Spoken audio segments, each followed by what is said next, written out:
Juss ja Mare.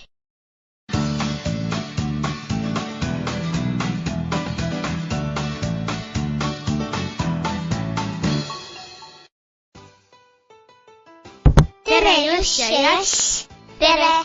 Kes teil kaasas on? See on minu naabriproua, väike Kiisu.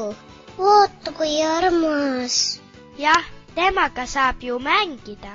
Vaadake, ma peerutan. Keerutan, mitte peerutan. Jah, ma peerutangi. Puia!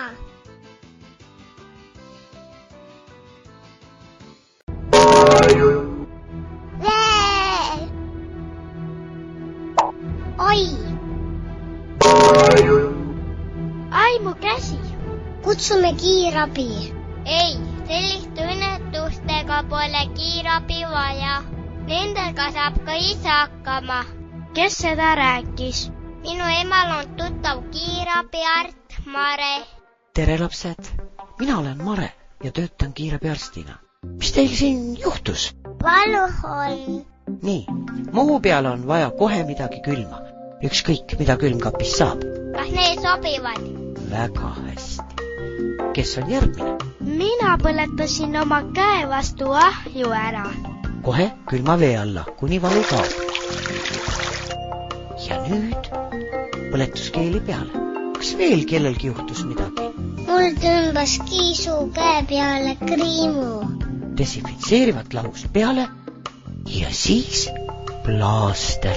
Nii kui kiiresti see käis. Kas lapsed oskavad ka nii aidata? Kindlasti, aga enne tuleb selleks natuke esmaabi õppida. Kas alati saab ennast ise aidata? Ei, tõsisemate õnnetuste korral tuleb ikka kiirabi appi kutsuda.